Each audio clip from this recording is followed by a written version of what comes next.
Welcome. I'm Heather Pemberton Levy, and we are live in the Smarter with Gartner social studio at Gartner headquarters in Stamford, Connecticut.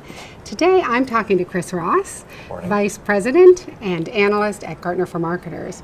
Chris covers brand, innovation, and strategy for Chief Marketing Officers. It's so nice to have you here. Thanks for having me. So we are going to talk about the priorities for marketers in 2020, and one of the ways we're going to get to that is to look at where they're spending their money. Gartner recently released the CMO Spend Report, which is an annual report where we go out and we survey chief marketing officers about where they're going to put their marketing dollars and where they will invest their budgets. So can you give us the top line? Yeah, the top line is that marketers are still confident. They're still, spending and moving ahead with some confidence. Spending is down ever so slightly, less than a percentage point. The distribution of the spend is a little different. So we've seen some toggling across categories, but overall marketers are moving ahead. There is a sense of confidence overall, despite some warning signals out there in the marketplace. I would say marketers are also a pragmatic bunch, so looking to be prepared for things that might happen, and just making sure that they've got plans and contingencies in place if things do change. But moving ahead with strong budgets and a lot of optimism. Okay, I want to hear about what some of those changes are and some of the areas where spending has changed, in particular from last year, because sometimes that's a good indication. We will be taking your questions later in the program. Chris will answer them about marketing related topics that you have for him, so post them in the comments section and we'll get to them in a little bit. Okay, so I know we were able to sit down about 6 months ago at the Gartner Marketing Symposium Expo Conference in San Diego, and maybe things have changed since then, but in particular to last year, what did we see in the research where marketing investment has changed? A couple of changes. So one is a slight reduction, I think just a single percentage point in agency spend, and a slight increase in labor, so what people are building within their teams. So that there's some nuance in those numbers, though. So at a high level, marketers still value agencies. So that's certainly a precipitous drop in terms of what people are spending with agencies. There is a lot of buzz about in-house agencies, and so you hear many high-profile brands and just even brands that maybe you haven't heard of moving a lot of work in-house, and that's absolutely true. We definitely see that. We see areas like marketing operations, a lot of beefing up of those kinds of teams and building out resources there. Content teams is another common one, and many organizations building media capabilities in-house. So we definitely see that trend. At the same time, the value proposition of agencies is still very relevant. People need extra capacity sometimes when they just don't have those capacities in-house. Sometimes they need the specialized skills of agencies. So the story is that yes, people are still moving things, still moving things in-house, but value agencies and are still continuing to use agencies pretty heavily. So that's one change. Another change is a reduction in MarTech spend. So that was a surprise, I think, to everyone, because marketing technology is so critical to the operation of a modern marketing organization. But that connects to some other research that we do, which is we see only 61% of marketers actually report that they're getting the full value from the marketing technology that they already have. And so we see a lot of people recognizing marketing technology is incredibly important, but they need to make sure that they fully extract the value of the things that they have. So we think that that's having an impact on spend levels. And then one of the other changes in spending is just an increase in paid media spend, and specifically around digital media. And that's largely because of the ease of measuring digital media, and the ability to point to the quantification of those things a little bit easier. So those are just some of the changes that we see kind of year over year. Right. I actually want, each of those is interesting to me as a marketer, and I can imagine to our audience. I want to break them down a little bit. Sure. About the agency, labor, in-house or externally, do we see any changes as far as agencies doing more strategic work, or how marketing departments are using them? Because I can imagine that agencies always want that strategy work. That's where a lot of the dollars are. But is that being held by marketing organizations for in-house talent, or are they leveraging agencies for that? It's a great question. I mean, agencies are still often going to be brought in for strategy. What we see is that most marketers are looking, kind of looking at the big picture and saying, what are the core capabilities that we need to operate on an ongoing basis. So that's why things like content, for example, have become so important, because most organizations realize we need a content engine to be relevant as modern marketers, and so they're building that capability in-house. Marketing operations is the same thing. We need to have power users of all the tools and technologies that we have, and then looking at media for organizations that spend a lot on media, and that makes sense to bring in-house. So those are, that's kind of the thinking on the insourcing. In terms of using agencies, even if you have those capabilities in-house, sometimes you just don't have the capacity that you need. Right. And so agencies are often brought in just to fill capacity gaps, to say, hey, look, you may have all the right people and all those talents and capabilities within the organization, but we have a big burst of activity and we need agency support for that. Oftentimes agencies have specialty skills that just wouldn't make sense to have on staff, where you just wouldn't be able to consistently use those skills. So agencies are used for that. And then lastly, we see agencies as accelerants. So for example, we talk to clients who are doing big digital transformation projects, and oftentimes that may be a very long horizon project, but they may not have the luxury of taking 3 or 4 years to do that, and they need to do that in a lot less time. And so they'll use an agency to augment their in-house resources to jumpstart those programs. So agencies are still very much in the mix on strategic work. They're also involved in very tactical work in a lot of cases. So it's a continuum of work. So the talk a couple years ago about trying to move more of this resource in-house, there's still so much need for agencies at that, even though there's a slight change, not too much there. Okay. Yeah. Now MarTech, I've talked before on this program about we're implementing some software, and I've learned so much about what it takes and the time it takes as far as change management and process and all of that. So it sounds like that's what the dollars are reflecting, that even though you invest in technology, there may be an extended period of time where you're just implementing it. And so those, that investment is not necessarily year over year. Is that what you're talking about? Yeah, there's with any new technology, there's always a front end investment for selection and implementation and rolling it out. But what we're finding is that, and I imagine most marketers that are watching this can relate to this, that oftentimes there is this under-resourcing for the ongoing operation of those technologies. So I'll give you a classic example. People will buy a sophisticated marketing automation tool that's capable of all kinds of triggered workflows and behavioral lead scoring and all kinds of things, and yet they'll use it like a batch and blast email tool. They just won't take advantage of those capabilities. And the dynamic in many organizations is there's some poor marketing manager who's doing 100 things.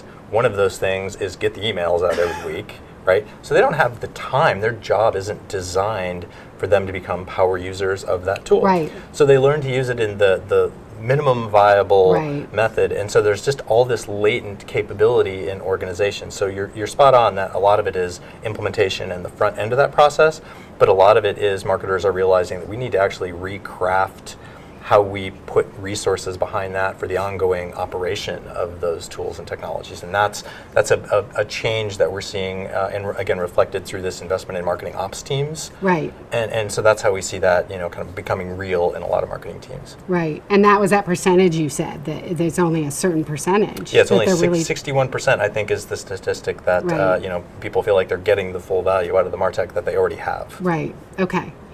And then what about data and analytics? That's Nobody the cares beast. about that stuff anymore. Right. That is the marketing beast, I think. Yeah. That we've all we see the power of it. It's driving our organizations because that's the secret sauce, right? To have the power of that data to drive decisions, to drive investment. What's happening there? What did the investment tell us? What we see is, data and analytics is still, really fundamental. I mean, a modern marketing organization is data driven. What we're finding is that, one of the challenges that most marketers have is that they are not wanting for data. The challenge is the signal from noise dilemma, right? Is how do I figure out, of all of the data that I have, what do I pay attention to? What can I actually ignore? So really figuring out how to tune into the right data. And then, what insights are really most meaningful to change the behavior of the organization? So of all of those things, how does that data inform making better strategic decisions, better tactical decisions? So that's, analytics is really the kind of underlying raw material that you need to be able to do those things. And then, I think you'd mentioned insights as well, which is, related but different. There's actually a big insight gap in a lot of organizations. And it's one of the things that we surfaced in some of the brand work that we did, that many marketing organizations just don't have the level and depth of insight that they need around key moments in the customer experience, brand perception, channel preferences. So a lot of that data marketers don't have, and they need to make smart decisions. So to answer your question, analytics is as important as it's ever been. The challenge, and I think what most marketers are doing now is just trying to be more selective in terms of what they're measuring and what they're trying to learn and how they apply that to what they need to do. Is it a question of talent too? Do they need more data scientists? I know we also had some research we talked about last spring where, and it may have been with one of the other experts, we had to work on the marketing org to make sure we were filling in the basics. We weren't just hiring data scientists, we were lining up, making sure people could give us the right insights and then give us the right data and then provide those insights. Is it do organizations have to just work on their stack of talent as well? Yeah, talent's a big piece of this, and your example about data scientists is a great one. Is we see kind of underutilization of data scientists. So we'll see organizations that will really staff up and build out a team of data scientists, but then data scientists will end up spending a lot of their time doing very kind of menial work, and so that's not the best use of that kind of talent. Right. And then we see the inverse of that as well, where we'll see people who are, really capable of pulling reports and doing some kind of basic, administrative kind of analytics, but they're certainly not data scientists, right? They're not going to go out and reach into a big trove of unstructured data and render new insights for the organization. So that's, one of the other things that we see is people really trying to get more intelligent about getting the right resource aligned to the right problem. A lot of organizations certainly need data scientists, and there's a specific role for them, but it doesn't make sense to have data scientists that are just pulling administrative reports. Right, sure. So it's definitely something that we see. And one of the other things that we see related to that is the importance of making sure that the rank and file marketing person has strong data acumen. That if you're running an email campaign, you should have the ability to pull reports and extract insights and make intelligent decisions about how to optimize that program. You don't need to be a data scientist for that, right? And so just the data skill set within the typical marketing team, everyone's recognizing that they need to up their game a little bit and know more in almost every role.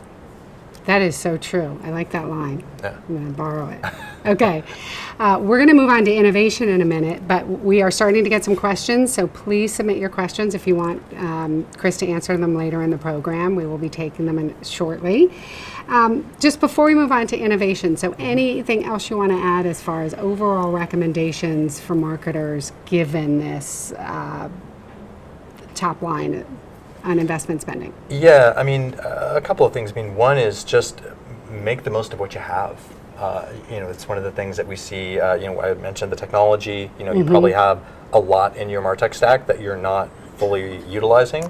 Good point. So make the most of your existing technology before you go chase new, bright, shiny objects. And related to that, actually, make the most of your team.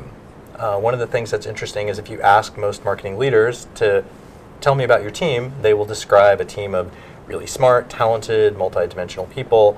And yet, when you ask them about how they're adding certain capabilities to their organization, they're always looking externally, rather than saying, how do I train the people within my existing organization to develop that skill set or build that capability?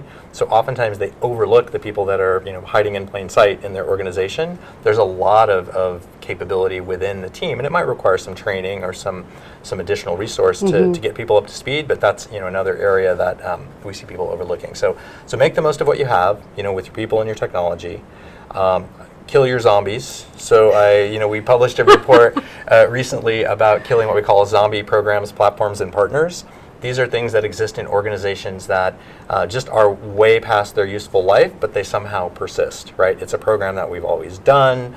It's something that was the pet project of a senior executive that everyone's afraid to kill. There's lots of reasons that those things live on, but there's an enormous amount of resource that goes into perpetuating those kinds of things. And so, we are, encouraging marketers and seeing a lot of marketers who are becoming a lot more relentless about, putting everything up on the table. And we see that especially this time of year.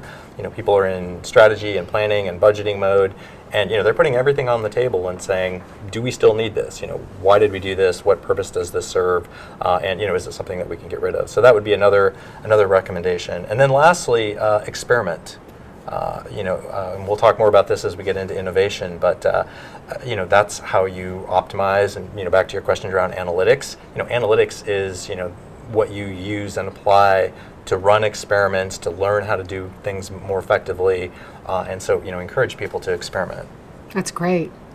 Okay, so on the experimentation front, which is the fun part of marketing, right? Yes. That innovation, it takes dollars, and sometimes they have to be pulled from something else. What do we know from our research about where marketers are putting their time and their investment for innovation? So innovation has been a big surprise actually for us. We've known that marketers are involved in innovation just anecdotally and just qualitatively, but we did some survey work this year and we found out that 91% of marketers are involved in the innovation programs for their organizations. So heavy involvement in innovation. The other thing that's been a big surprise is 16% of marketing budgets are allocated for innovation.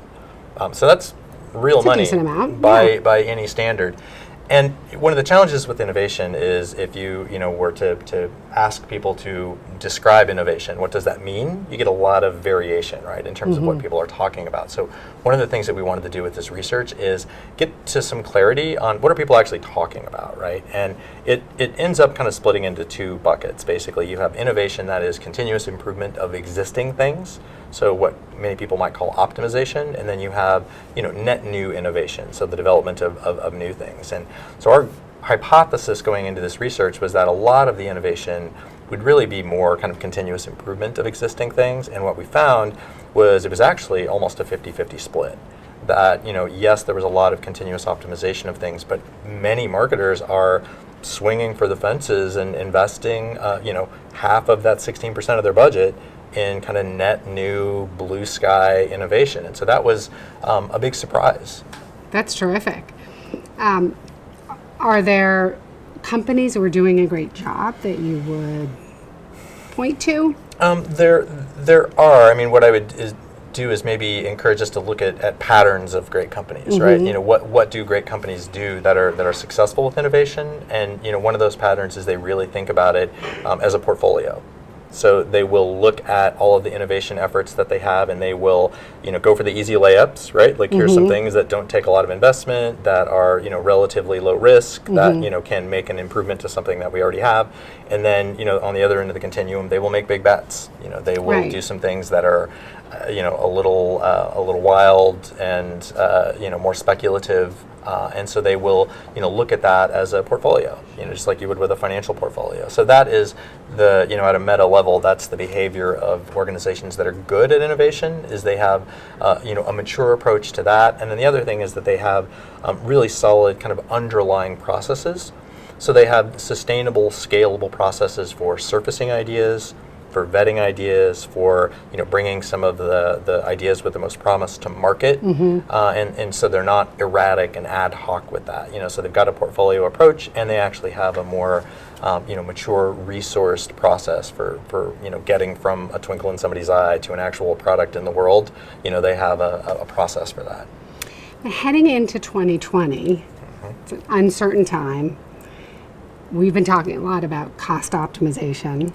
And for marketers as well, innovation is one of those areas where, how do leading companies find ways to invest in innovation and get past any barriers there might be, and especially CEO or board level mindset to invest there. It's a tricky one, because one of the other buzzwords that you hear people talk about is disruption, right? And people are talking about either they want to be a disruptor or they're concerned about disruption happening, and that's very real. I mean, we see that happening across all industries, across all kinds of categories, and even if your industry isn't experiencing an immediate direct disruption, things are being disrupted on the periphery of your industry everywhere. And so there is this pressure to be prepared for that, and to also be a disruptive force in a lot of cases. And so companies that are serious about that are putting resource behind it. And if you combine that idea with this notion of a portfolio approach, you will end up, back to your question about board expectations, right? Optimization-oriented innovation typically is easier to predict. To be able to say we can move this from X to Y, and here's the business value of that. And so those kinds of innovations are easier to attach a dollar figure to. The more speculative innovation is much more difficult, right? You might invest a lot in something and it might be the next big thing. It may not end up being anything. So the more speculative innovation is definitely more difficult. The more incremental innovation is a little more predictable. Right. Okay. Very interesting. We are getting a lot of questions, so we're going to move to them in just a few minutes. If you have some, post them. I want to pivot from innovation to brand, and brand values in particular. You've done a lot of work in this area, and it's an interesting cultural time to be a brand, to have values that you espouse and that you build an advertising campaign around and that you stand for, and then to have things happen in society that you have to then kind of walk the walk around. And you wrote a blog post recently and called out some brands on this. You can Google Chris Ross' blog and check that out. But I wondered if you could talk a little bit about what's at stake for brands and why brand values are so important. Yeah, it's a really complex question. You mentioned it. There are a lot of really highly charged topics out there in the marketplace, right? If you look at, whether it's it's race or it's human rights or it's guns or it's gender or age or the environment. There are all these very kind of highly charged topics out there. And for many brands, they're faced with a lot of decisions around something happens in the marketplace. Do we weigh in on that? Do we not weigh in on that? If we do weigh in on that, are we comfortable being associated in a particular way with one of those topics? What are the implications for us? If we don't weigh in on that, are we conspicuously absent from the dialogue around some of these things? Sure. So there's a lot of complex brand calculus that happens around a lot of these topics, and so it's a challenge for brands. And one of the other things that complicates this is that many brands are lacking in self-awareness. They haven't really done the work to kind of understand, who are we really? What are our values? And if you don't have really good self-awareness as a brand, it makes it very difficult then to understand how you weigh in on some of those issues, right? So if something happens in the marketplace and you really aren't crystal clear as an organization what you're about and how you collectively, what your principles are around those things, then it makes it very difficult to make a decision about what you should do from a brand perspective. So yeah, it's a complicated time, and we're actually doing a lot of work with clients now on helping them distill brand values and think about the connection between what we would call your brand ideology, which are your values and principles that kind of drive what you do as a brand, and your brand identity. What are the kind of intersections of those things, and how does that shape what you do? So it's a really fascinating time, and it connects to one of the other things that you'd asked about earlier, which is this lack of insight. So for anyone that's watching this, one of the things that I would encourage everyone to do is really get committed to going deep and understanding your customers and your audience, and develop a really strong foundation of insight, because without that it's virtually impossible to really make intelligent decisions about the kinds of things you should be doing. Right, sure. Okay, we could spend, I think, an entire episode talking about that, but I do want to get to some of these questions because we have a few, and if we have time, we'll come back to that. Okay, so we're going to move on to some viewer questions. The first one is from Christoph in Guatemala, who asks, what changes are expected in retail? Will the amount of physical stores decrease as online shopping increases? Be a little bit of a fortune teller here. That is a great question. I mean, I think certainly what we're seeing is, the retail apocalypse, right? Depending on, how deeply you want to buy into that. We see big changes in retail. We see the importance of connecting experiences. Retail experiences need to be tightly interconnected with digital experiences. And we also see that, people are being forced to elevate their game from a retail perspective. It's not just a place to go get a product. Right. You now have to add a lot of value to that experience, to really drive people into retail. So I think, that's going to be a really exciting space to watch. And, we've actually got some great research on that. We've got other analysts on the team that cover that more deeply than I would. But yeah, there's a lot of interesting stuff happening in retail. Cool. Nora from Chicago asks, what is the driver for MarTech spend reduction? So you covered some of this earlier. You refresh. Yeah, I think a lot of it is just, making sure people get the most out of what they already have. And then I think one of the other patterns that we see is a lot of the marketing technology vendors continue to expand the capabilities of their platforms.